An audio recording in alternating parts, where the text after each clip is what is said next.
Come on, man, hang out for a minute, smoke with me. I got weed, got my bong out. Come on, son.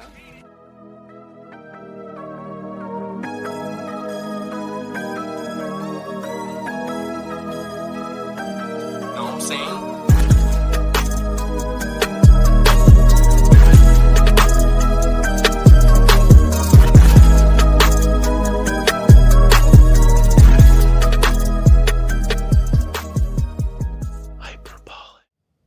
Hello again, everyone, and welcome to another episode of the Hyperbolic podcast. I'm coming to you from the regular recording spot, the lovely Skinner Butte. It's quiet right now.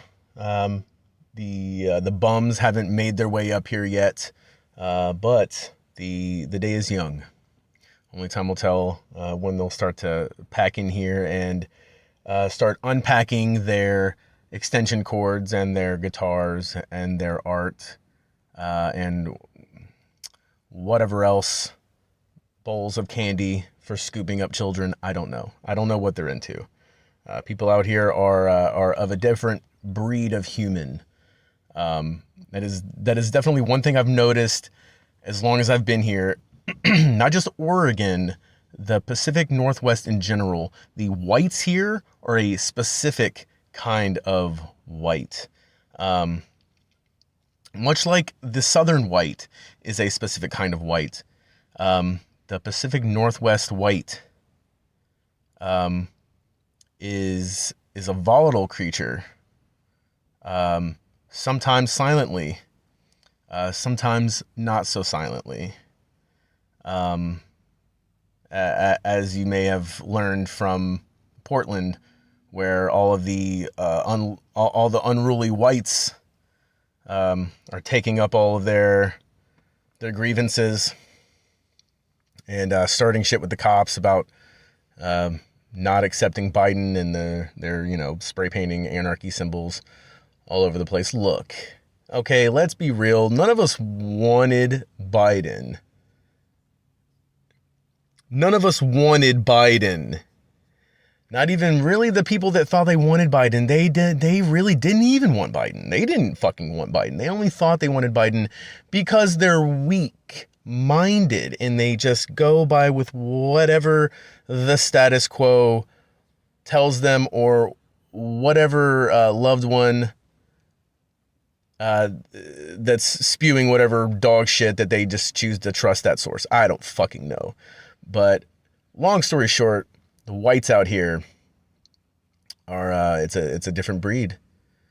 The elusive Pacific Northwest white. It's funny. Even the non-violent ones are just very they're so passive aggressive.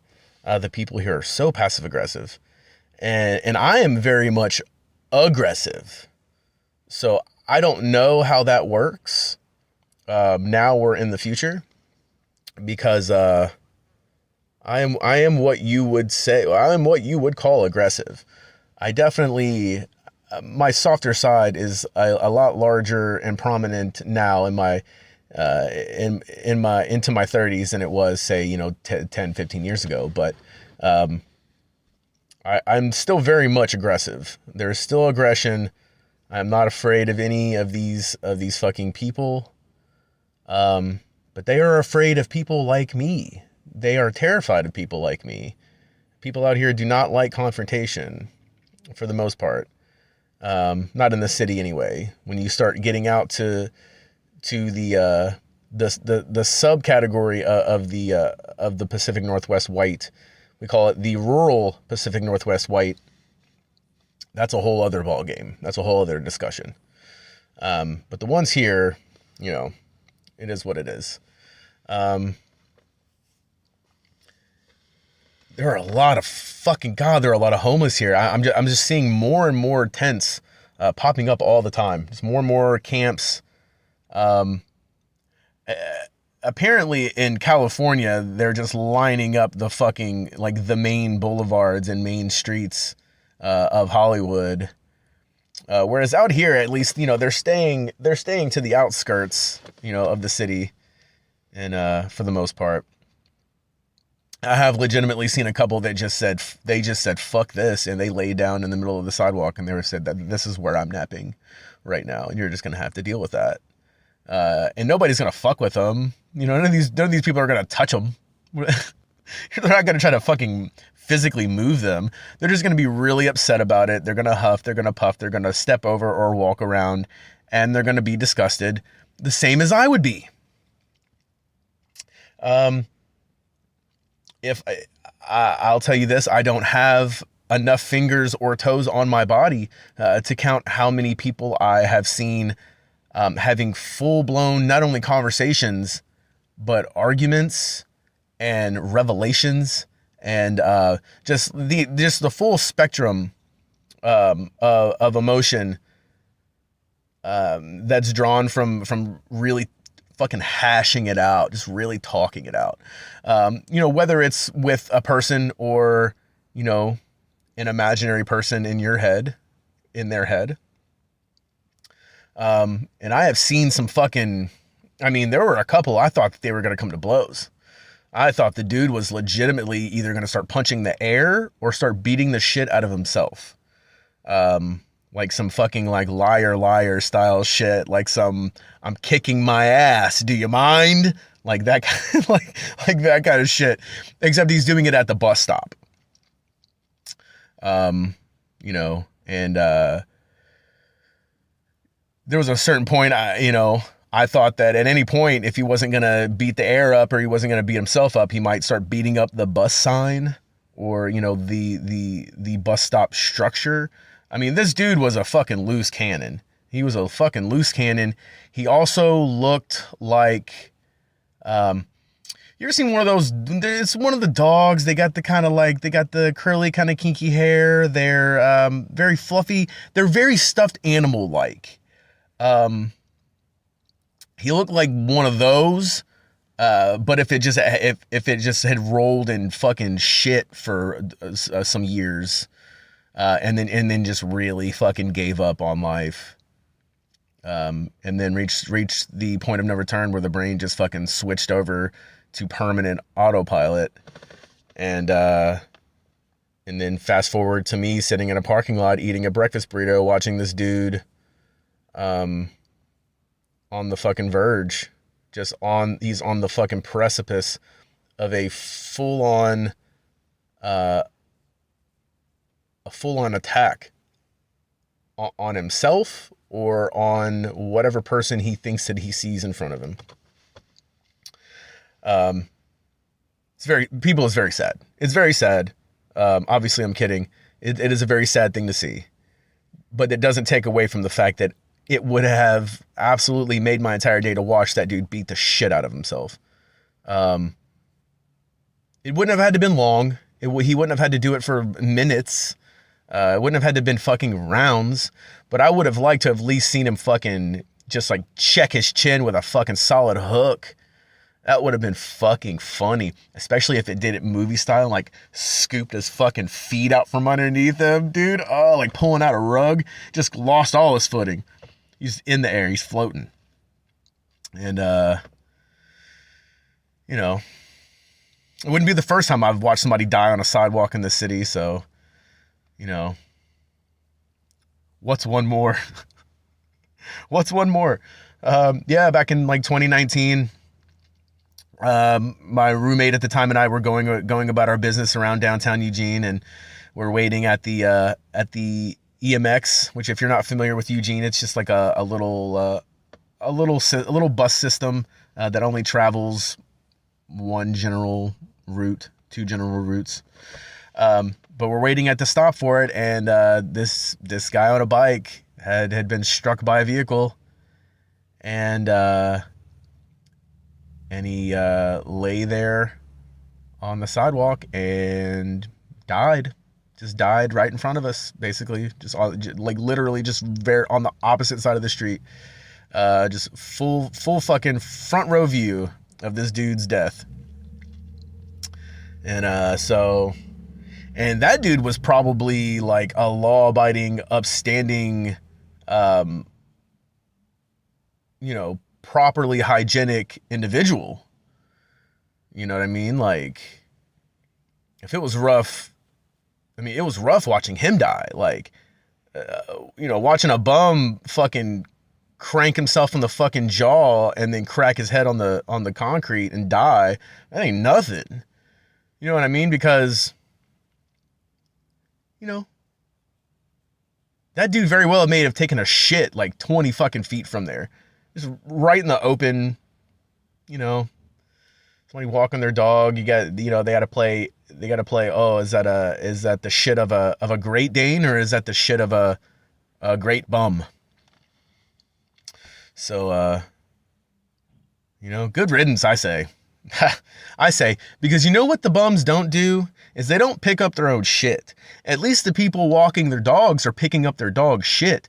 The least you could do, if you're already gonna, look, if you're camping, I have obviously no issue with people camping in the city, because I have, no fucking, what is the word I'm looking for? I don't give a fuck about this city. I don't care. I can't think of the word. I don't care about this fucking city. Loyalty. I have no loyalties to this city. Camp in it. Set the fucking city on fire. I don't give a shit. But if you want the city to stop fucking with you, maybe, stop leaving so much fucking trash on the ground that you can't even see the grass anymore.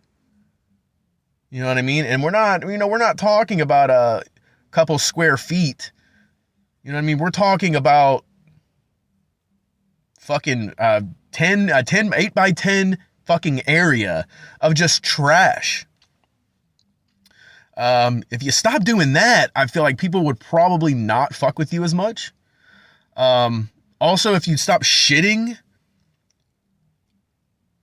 like on the ground where people like walk, for instance, I mean, for fuck's sake, the Pacific Northwest is like 80% fucking trees, and you can't find an area of the fucking forest to go and take a shit. You got to take a shit on the fucking sidewalk. You got to take a shit in the middle of the fucking park. Okay? I mean, let's be fucking adults here. Let's be adults. Albeit homeless or homed, whatever. Let's be fucking adults here. If you're gonna subject people to you shitting in the middle of the fucking city, pick it up. You know what I mean? Panhandle for a couple of bucks. Go buy some fucking shit bags. Go buy some dog shit bags. Pick up your fucking poop, bro. Pick your shit up. I realize that society has failed you, but that does not change the fact that we still live in a society. Okay? And they haven't burned you at the fucking stake yet. They're not driving you out with fucking pitchforks and tiki torches. I mean, unless you're a black homeless, then they might do it. But if you're not, if you're just to them a regular white homeless, they're not. They'll leave you alone probably. I mean, probably not, because you're still dropping the property value for them. But they would probably give you less grief. You know what I mean? Because there's an area of town that it's considered to be one of the nicer areas. And there are these two gentlemen, that they are twins, which absolutely fucked my world up the first time, because, I mean, what the fuck? What normally happens when you see a dude and then you see his twin? You're just like, oh fuck! I didn't know you were two people. But apparently these dudes, they just kind of travel around that area of the city, and they get all the bottles and the cans and shit from the recycling bins and the recycling dumpsters and all of that. And everybody around there, they're liked around there. And why? Because they're respectful. They take what they need. They don't make a mess. They don't leave shit on the ground. They put things back the way they were. They try to come in and get out as smoothly and as efficiently as possible. That's And honestly, I'm almost positive that they're using the money that they get from those bottles and cans to buy drugs. That's fine too. That's fine too. Because if while they're collecting all these things, they're doing it for the drugs, you know? I mean, and they're still being respectful? Like, they're still giving a fuck how your area looks? I mean, come on, dude. How could you not be nice to those guys? So, it's just, pick up your poop, pick up your fucking trash, and maybe people won't fuck with you for being homeless. They will. They still will. These are jokes. They're, like I said, they're passive aggressive whites. They'll call somebody. I mean, for fuck's sake, they had to make fucking drugs legal. They had to decriminalize all the drugs in order to get these fucking uppity whites to stop calling the cops on homeless people and fucking murdering them, or putting them in jail and, clogging up the fucking jails with homeless people. What a country. What a country. Oh man, the good old US of A. Where they jail the homeless, they cage the Mexican children, they let the white people storm capitals, they subject people to disease, just because they feel like it. Honestly, when this whole coronavirus shit is finally passed, if people still look to America as a legitimate chance for opportunity, I'm gonna really, really start to question where the fucking heads are at of the human race, because or it just really gives you a fucking idea of how fucking awful it is everywhere else. Jesus Christ. If this is fucking freedom, which it is. I mean, obviously I can say anything the fuck I want. I can post this anywhere on the internet. Nobody's going to try to murder me in theory. The government's not going to put a fucking head out on me in theory. They can't do shit in theory. They can't do shit to me. I can do whatever the fuck I want in theory. So it is freedom. But is it? I mean, we have a lot more freedoms than a fucking lot of other countries. But I still don't, you still shouldn't really be able to quite label it freedom. I mean, it's freedom-esque, it's freedom adjacent, but I definitely wouldn't call it, full-fledged freedom. I wouldn't call it that triple F, that full-fledged freedom. I wouldn't call it that. It's freedom adjacent. We are freedom adjacent. We are free adjacent. And I think as soon as people realize that, and and they stop putting so much stock into being a patriot of a country that is, America is essentially, our freedom in America is essentially a bag of potato chips. It's about 60% potato chips, 40% air. You understand? So that 60% potato chips, that's our freedom. Okay? That 40% of air in the bag, that's the freedom that we think we fucking have. And that they have somehow brainwashed into believing that we have. But that 40% air, yeah, that's where the freedom stops. So, yeah, it's a good fucking analogy. I just came right off the top of my head. I've been trying to tell you fucking idiots, that, I'm basically a messiah. I'm essentially a reincarnation of Einstein, of Tesla, of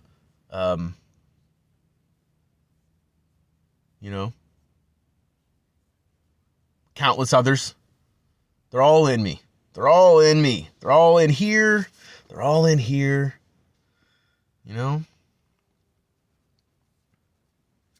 This is it. You know, I'm your only fucking chance at freedom. Think about that. Think about that. I'm one of the few fucking people on this planet that could get you to the promised land. I'm all you got. Really let that sink in. It's bleak. Oh God, if only that were the case. If that were the case, I wouldn't change a fucking thing. I'd let you all fucking suffer. You know, we as a species are so brutally flawed that it was never meant to go any other way.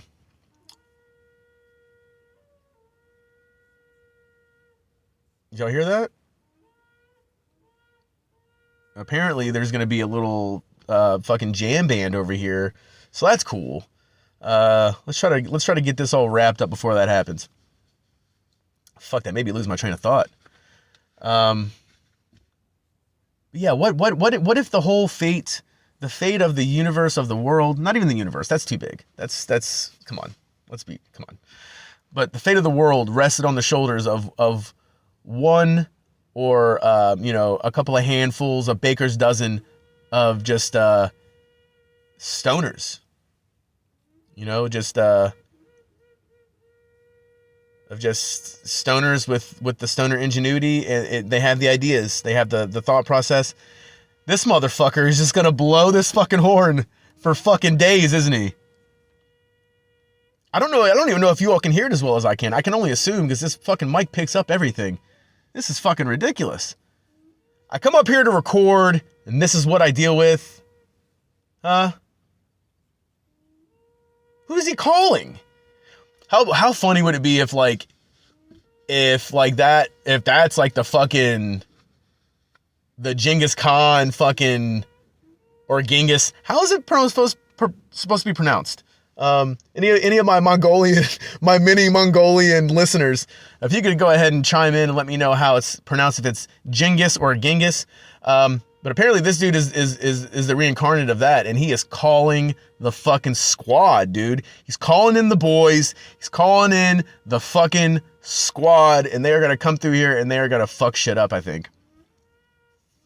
We're about to all be made up of about fucking a third Mongolian blood. Because they're about to fucking wreck this bitch. I hope so, man. Fucking, I'm really, give it to me. I'm ready. I'm so fucking ready. Put an end to our suffering. Just come through and fuck this shit up. Dude, I think they're gonna do a fucking music video. You know what I'm thinking? Cross promotion. What if I just rolled up there with my camera? I'm like, hey guys, you see this mic? That's a podcast mic. I don't know if you're familiar, but what if I just had them come in? If I just cut to a scene of them, just a recording of them playing music and me interviewing them. You know, and if not for COVID, I would 100% do that, but I don't know these fucking people. And I can imagine that anybody that's going to come, you know, up here and just start blowing fucking horns and disrupting everybody's morning, I can only assume that they're probably not very COVID conscious, the fucks, because they're obviously not very considerate of other fucking people. So one can only imagine. But since I'm almost fucking positive that this is probably going to go on for a minute, I'm going to go ahead and cut this short, keep it to a tight 24, maybe clock out at 25, because you know how your boy likes to fucking ramble. I'm a rambling man, baby. I'm a rambling man. I like to gamble. I'm a gambling man. So let's go ahead and wrap this up. I actually just recently created the Cash App specific for the podcast. So it's going to be a $ Highperbolic pod. It's going to be $HIGHPERBOLICPOD.